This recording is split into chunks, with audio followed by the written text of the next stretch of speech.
물고기는 보통 탁새나 붉은 어묵무늬의 둥지에 몰래 알을 낳습니다. 문제는 물고기 알이 탁새 알보다 먼저 부화한다는 것입니다. 이렇게 먼저 부화된 물고기 새끼는 본능적으로 부화되지 않는 탁새의 알을 둥지 밖으로 밀어내버립니다. 안타깝게도 탁새는 그 사실조차도 눈치채지 못합니다. 자기 새끼가 아닌데도 계속 먹이를 물어다주는 이유죠. 먹이를 독차지한 물고기가 자라서 날 수 있을 정도가 되면 인사 한마디, 고맙다는 인사 한마디도 없이 둥지를 떠나버립니다. 탁새의 온갖 노력도 물거품이 되는 것이죠. 성경에도 물고기와 비슷한 타조를 소개합니다.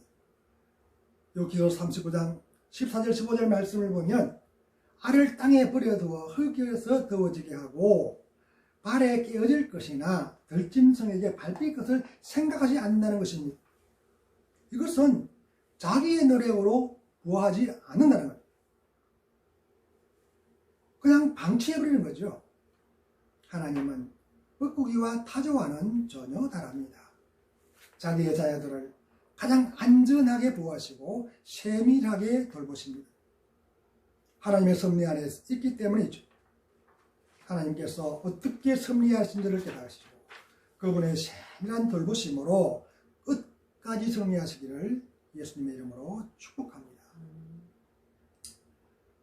오늘 성경 말씀을 보면 한계에 부딪힐 수밖에 없는 인간의 연약한 모습이 소개되고 있습니다. 성경은 우리의 생명을 안개와 같다고 비유합니다. 야고보서 4장 14절 말씀이죠. 이것은 우리의 생명이 잠깐 보이다가 사라지는 안개처럼 연약하다는 것입니다. 해가 뜨면 안개는 한순간에 사라져버리기 때문입니다. 이처럼 우리의 인생은 연약하고 허무합니다. 하나님이 돌보시지 않는 이스라엘도 마찬가지입니다. 성경은 그들을 버러지로 표현합니다. 이것은 하나님께서 반드시 돌봐주셔야 된다는 말이죠. 성경은 이스라엘을 돌봐주시는 하나님의 모습을 소개합니다. 이사야서 41장 14절 말씀입니다. 버러지 같은 너희 야곱아, 너희 이스라엘 사람들아, 두려워 말라. 나 여호와가 말하노니 내가 너를 도울 것이라. 내 구속자는 이스라엘의 거룩함이라고 그렇게 자신을 소개하고 있습니다. 이것은 하나님께서 돌보시지 않으면 인간은 어떤 한계에 부딪힐 수밖에 없다는 말이죠. 본문의 레인 부부도 자기들 스스로의 한계를 인정하고 하나님의 돌보심을 기대합니다. 그들은 100일도 지나지 않는 아기를 갈대 상자에 담아서 나일강가의 갈대사에 버립니다. 자식을 버릴 수밖에 없는 부모의 그 마음이 얼마나 참담했겠습니까? 그런데도 어떻게 할 다른 방법이 없었습니다. 3개월 동안 숨겨진 것만도 그나마 다행이었다고 스스로를 위로했을지도 모릅니다. 그들이 아기를 버릴 수밖에 없었던 이유는 애고의 왕 바로의 명령 때문입니다. 바로는 상상을 초월할 정도로 번성하는 이스라엘 백성 때문에 큰 위협에 처했습니다. 전쟁이 났을 때에 만약 그 많은 숫자의 사람들이 적군에게 동조하면 자기를 공격하면 그것이 자기 나라가 망할 수밖에 없다고 그렇게 생각했을 것입니다. 바로는 그 두려움을 근본적으로 차단할 대책들을 강구합니다. 성경에는 그 내용들을 노역을 지키고 학대했다고 그렇게 기록합니다. 그러나 그럴수록 숫자가 줄어들어야 되는데 바로 의도와는 다르게 숫자는 더 늘어납니다. 결국 최후의 수단으로 남자아이가 태어나면 죽이라고 산파들에게 명령을 하죠. 그런데 산파들은 왕의 명령보다 이스라엘 하나님을 더 두려워했습니다. 그들이 두려워했던 확실한 이유는 성경에서 설명되지 않습니다. 산파들은 이스라엘이 번성한 이유가 하나님의 돌보심 때문이라고 생각했습니다. 이런 이유로 그들은 왕에게 자기들도 어쩔 수 없었다고 변명합니다. 바로와 책임을 주고가자 그들은 히브리 여인은 애굽 여인과 같지 아니하고 건장하여 산파가 그들에 이르기 전에 해산을 한다고 그렇게 변명합니다. 바로는 자기 계획이 실패하자 더 강력하게 명령합니다. 아들을 낳으면 강물에 던져서 죽게 만들라. 이 명령 때문에 아들로 태어난 수많은 이스라엘 아이들이 죽었을 것입니다. 본문에 기록된 외인 부부도 남자 아기를 얻었지만 차마 그 아기를 나일 강물에 버릴 수가 없었습니다. 그들이 3개월 동안 숨겨놓고 키웠던 이유가 여기에 있습니다. 그러나 아기가 점점 자라자 더 이상 숨겨낼 수가 없었습니다. 아기의 울음소리가 커지고 주위의 묻는도 두려웠기 때문이죠. 버릴 수밖에 없는 상황이 되었을 때에 그들은 궁여지책을 발휘합니다. 오늘 소개된 것처럼 갈대 상자를 가져다가 그곳에 물이 스며들지 않도록 역청과 나무진을 바르고 그 속에다 아이를 담아서 나일강 강가의 갈대 사이에 두는 것입니다. 혹시나 하는 마음으로 부모는 누나인 미리암을 보내어 돌아가는 상황을 지켜보도록 합니다. 사람의 힘으로 할 수 있는 방법은 여기까지. 그들은 스스로의 한계를 뛰어넘지 못했을 뿐 아니라 뛰어넘을 수도 없었습니다. 한계에 부딪힐 수밖에 없는 인간의 연약한 모습이죠. 우리도 역시 마찬가지입니다. 사람들은 무언가 자기가 대단하다고 착각합니다. 모든 것을 다 할 수 있다고 떠벌리는 이유죠. 그러나 정작 할 수 있는 것은 별로 없습니다. 따라서 인간은 절대자의 도움이 반드시 필요합니다. 진인사대천명이라는 말이 있습니다. 이것은 인간이 할 수 있는 모든 일에 최선을 다한 이후에는 하늘의 명을 기다려야 한다는 것입니다. 왜냐하면 하나님께서 도와주시면 그 한계를 뛰어넘을 수 있기 때문입니다. 그 사실은 성경의 가르침을 통해서 알 수가 있습니다. 부러지와 같았던 이스라엘이 하나님께서 함께 하심으로 이가 날카로운 새 타작기로 변화된 것입니다. 그 타작기의 위력은 산들을 쳐서 부스러기로 만들고 작은 산들을 겨같이 만들어버립니다. 그래서 날려버립니다. 하나님은 우리도 이렇게 도와주십니다. 한계에 부딪힐 때에도 좌절과 낙심으로 주저앉지 말아야 할 이유가 여기에 있습니다. 성경은 사방으로 우겨쌈을 당하여도 하나님께 나가는 통로가 열려 있다고 그렇게 기도합니다. 그러므로 한계를 인정하시고 하나님을 절대적으로 신뢰해야 되는 것입니다. 더 나아가 하나님의 세밀하신 돌보심으로 변화된 강력한 타작기의 역할을 충실히 감당해서 하나님의 기쁨이 될 수 있기를 예수님의 이름으로 축복합니다. 또 하나는 인간의 이성으로는 헤아릴 수 없는 하나님의 섭리를 발견할 수가 있습니다. 하나님의 섭리는 참으로 신묘막측합니다. 인간의 이성으로는 도저히 헤아릴 수 없는 이유이죠. 그 하나님의 섭리가 오늘 본문에 소개되어 있습니다. 아기를 갈대 상자에 담아 나일 강가의 갈대 사이에 두었습니다.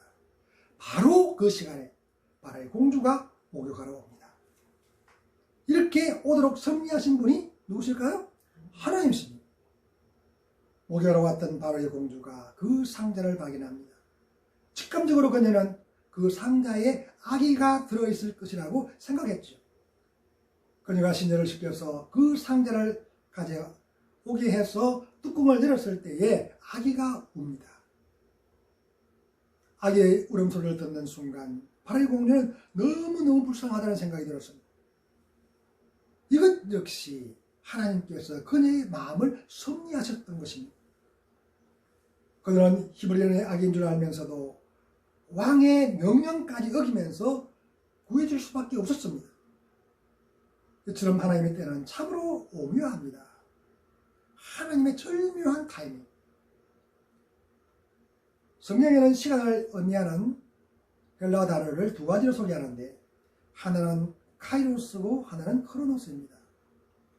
일반적인 시간은 크로노스로 표현하지만 어떤 하나님이 직접 개입하시는 그런 긴박한 때를 표현할 때는 항상 카이로스라는 단어를 사용합니다. 성경의 대부분은 이 단어를 사용하지요. 오늘 본문도 마찬가지입니다. 이것은 하나님께서 아기의 삶에 개입하셨다는 것입니다. 바로의 공주는 아기를 구해주는 것만으로 끝나지 않고 자기 아들로도 입양을 합니다.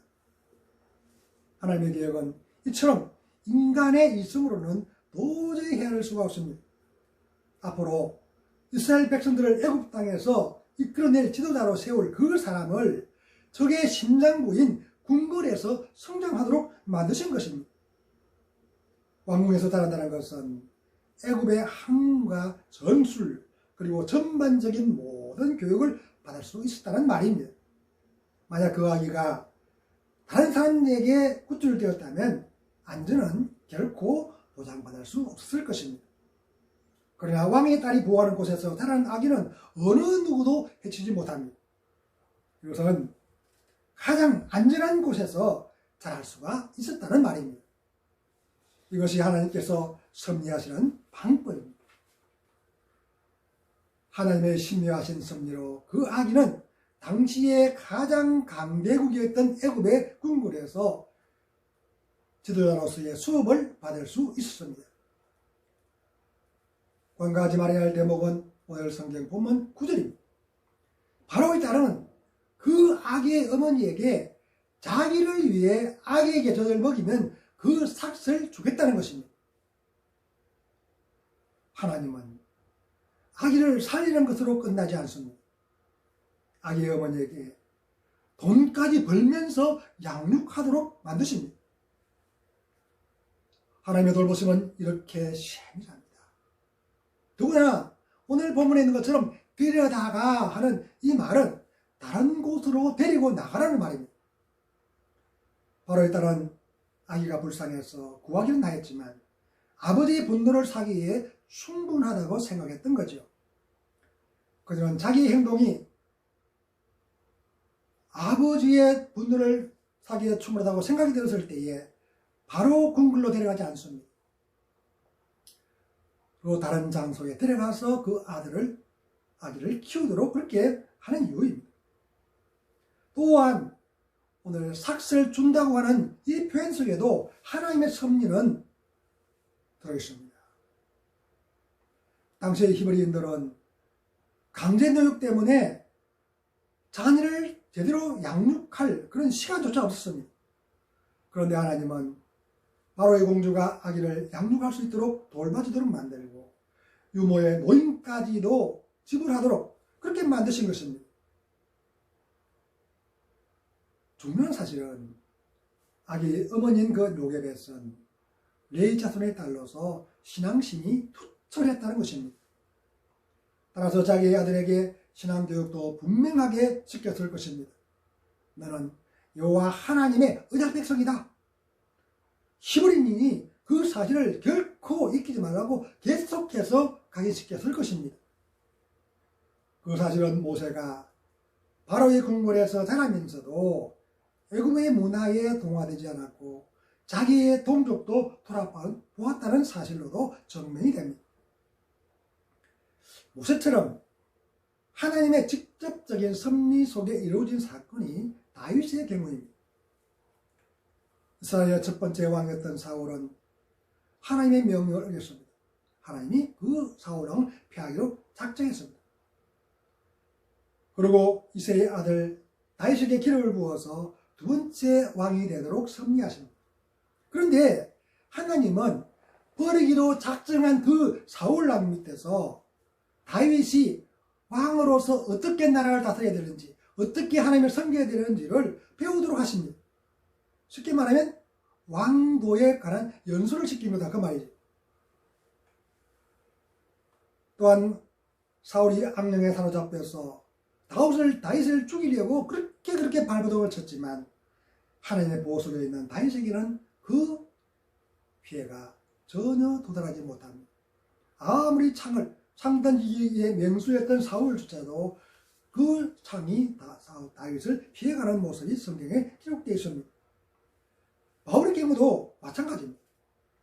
바울을 죽이려고 유대인들이 궁궐에서 공목을 해가지고 길목을 지키고 있습니다. 그런데 그들은 은밀하게 그렇게 지켰지만 하나님은 그 비밀이 탄로나도록 만드십니다. 바울을 보호하시는 거죠. 더 나아가 바울은 그 당시에 가장 막강한 군사력을 자랑했던 로마 군대의 호의를 받으면서 로마로 들어갑니다. 이것도 역시 하나님의 세밀한 돌보심 때문입니다. 비록 신부는 죄인이었지만 가장 안전하게 보호받으면서 로마로 들어갈 수 있도록 만들었다는 것입니다. 이런 하나님의 섭리를 지금 우리도 받고 있습니다. 그 하나님은 우리가 새하늘과 새 땅으로 들어가는 여정까지도 안전하게 보호하시면서 인도해 주실 것입니다. 그러므로 하나님의 섭리를 온전히 신뢰해야 되는 거죠. 하나님이 온 우주 만물을 다스리신다. 태풍을 동쪽으로 물러나게 해달라고 기도를 하면 하나님은 그 기도를 들으시고 그렇게 물러가도록 만드시는 것입니다. 신앙생활도 하나님의 섭리와 세밀한 돌보심으로 이런 믿음을 가지고 끝까지 나아가면 최후의 상대로 우뚝 세워질 것입니다. 그런 복이 날마다 풍성해질 수 있기를 주님의 이름으로 축복합니다. 또 하나 살펴볼 것은 가장 천한 신분에서 가장 고귀한 신분으로 하나님께서 바꾸셨다는 것입니다. 히브리인들은 보통 3살에서 7살까지 아기에게 젖을 먹였다고 합니다. 그러면 최소한 3살까지는 어머니가 양육했다는 사실을 알 수 있죠. 인격이 형성되는 가장 중요한 시기에 어머니로부터 받았던 신앙교육은 일생을 지탱하는 힘이 되었습니다. 우리나라 속담에 3살부터 8까지 간다는 말이 있죠. 어릴 때 형성한 그 인격이 일생을 좌우한다는 것입니다. 하나님의 섭리하심으로 어머니의 품에서 신앙교육까지 받은 후 젖을 떼고 바로의 딸에게로 가서 그녀의 아들이 되었습니다. 이것은 신분이 고귀하게 바뀌었다는 말입니다. 지금까지는 종의 자식이었습니다. 그 순간 그 모세가 한순간 왕자의 신분으로 바뀐 것입니다. 우리 신분이 상승됐다고 하죠. 우리도 마찬가지입니다. 사탄의 멍에를 열면 진노의 자식이었습니다. 그런데 우리가 예수 그리스도를 믿는 그 순간 우리가 하나님의 자녀로 신분이 바뀌었습니다. 에베소서 2장 19절 말씀 보면 이제부터 너희는 외인도 아니요 나그네도 아니요 오직 성도들과 동일한 시민이요 하나님의 권속이라고 그렇게 알려줍니다. 하나님의 자녀라는 신분은 누가 아무래도 가장 큰 은혜이고 복입니다. 그러므로 하나님의 자녀라는 신분에 감격하면서 날마다 감사해야 되는 거죠. 바로 이 공주는 자기의 아들이 된 그 아기의 이름을 모우세스라고 그렇게 지어줍니다. 애굽어로 모는 물이고 우세스는 건짐을 받았다는 그런 말입니다. 물에서 건짐을 받았다. 오늘 성경도 그렇게 설명합니다. 그런데 이것이 히브리식 발음으로 모세가 되었습니다. 그런데 히브리어로 모세는 물에서 건져내는 자입니다. 전에는 물에서 건져냄을 받았지만 이제 물에서 건져내는 자로 바뀌었습니다. 바로 그 모세의 이름 속에도 하나님의 섭리가 기시되어 있다는 그 말이죠. 그 사실은 우리가 홍해 사건을 통해서 알 수가 있습니다. 이스라엘 백성들을 그 홍해 바다에서 건져낸 그 모세, 그 사건이 오늘 그 이름 속에 하나님의 계시하심을 발견할 수가 있는 것이죠. 하나님은 이스라엘을 애굽에서 구원시키시려고 모세를 선택하셨습니다. 놀랍게도 그 사명을 감당할 지도자인 모세를 적의 심장부인 궁궐에서 자라도록 하시는 것입니다. 이스라엘을 구원하기 위한 그 씨앗이 적전 깊숙이 심어졌다는 말입니다. 이것이 하나님의 섭리입니다. 깊고 오묘하신 하나님의 섭리에 감탄할 수밖에 없는 이유가 여기에 있습니다. 하나님께서는 우리도 구원의 씨앗으로 세상에 심으셨습니다. 사탄의 권세를 깨뜨릴 씨앗들인 것이죠. 지금도 수많은 사람들이 사탄의 사슬에 얽매여 있습니다. 그들에게 그리스도의 복음을 전해서 자유를 누릴 수 있도록 만들 사명을 우리에게 주신 것입니다. 그 사명을 감당시키시려고 우리를 하나님의 자녀로 삼아주셨습니다.